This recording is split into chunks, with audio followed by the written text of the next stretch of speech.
बोला बोला बोला। भाई दिन रात बस कैसा घड़ी बात कुल काम हो जाई। अरे डरवा वाला भगा दे तो कहाँ से आई। और देखा पर कसवा भी लाइन लगेले है।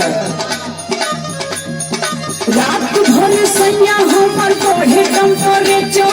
अरे गर्मी होगी हमारे चिंता कब हो जाना।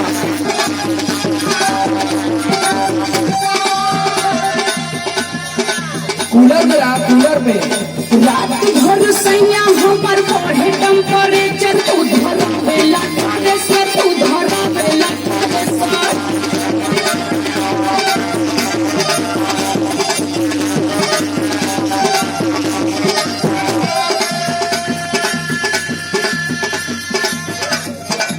अरे 4 दिन का लहार बाहर है कमा ले कुछ नहीं तो वही नवमी का मेला आ जाए लघु प्याज मदिए मुंह बनावे तब तुम्हें कुछ चाय लगी दुनिया भर का कीमत बदले ही सुन सुनावा कैसे छोटी पूरी रोज रोटियां बेलाई।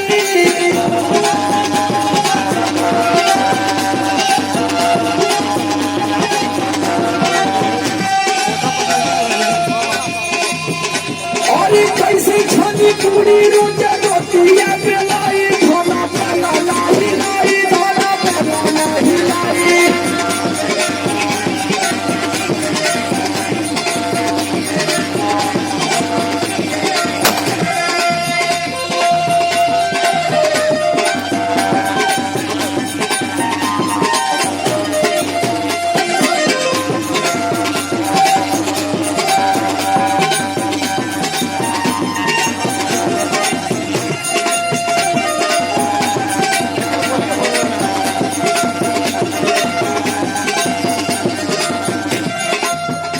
अरे वो तो ठीक है बा हमहू जानत तानी कि कमाई बाना तो का खायल जाई। लेकिन तनी घरो रहल जरूरी समझा। हाँ तो रही घरे मंगवा लिया तब कुछ दोस्त था सुना सुनावा। जहिया से चढ़ल बाटे चैत के महीना।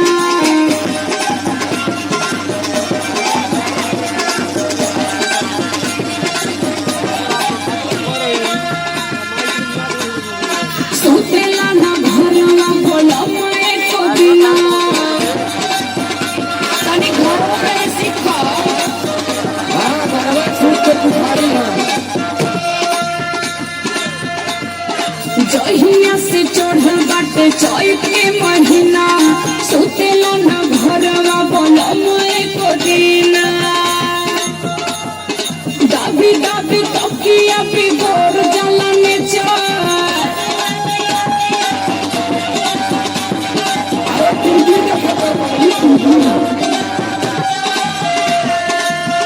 मोबाइल में टिकटॉक पर वीडियो बनाओ कर टाइम पास हो जाई। देखा थी कुल मेहरारू बनावा थी हमारे ना आवेला हो। यह खाली तोरे ना वाला। अरे संदीप राज उर्फ राज से सीख ले वो तो टिकटॉक का स्टार है। दाबी दाबी तकिया पे गोर जाला में चार।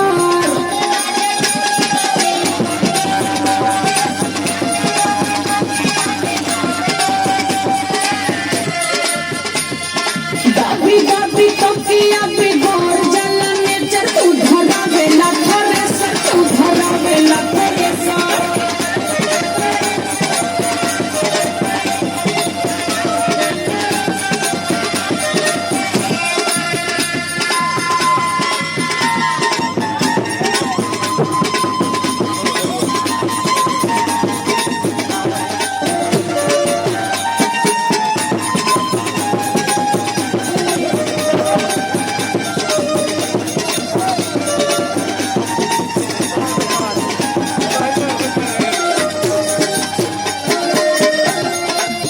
अरे तो आप अगर घरवा बैठल तो कैसे की व्यवस्था चली।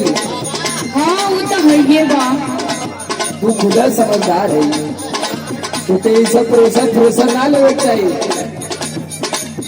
का करी हो तो आज चिंता न होखे लगेला। हाँ बड़ी चिंता वाली बात है। सूत के काटब जब चानी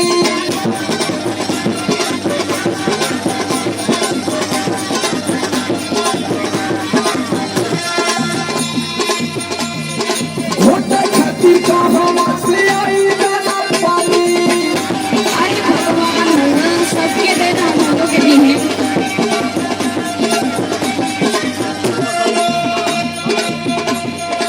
घरवा में सूत के काटब जब चानी घोटे खातिर कहवा से आई दाना पानी सामरिया लोग पिट कहीं से भराई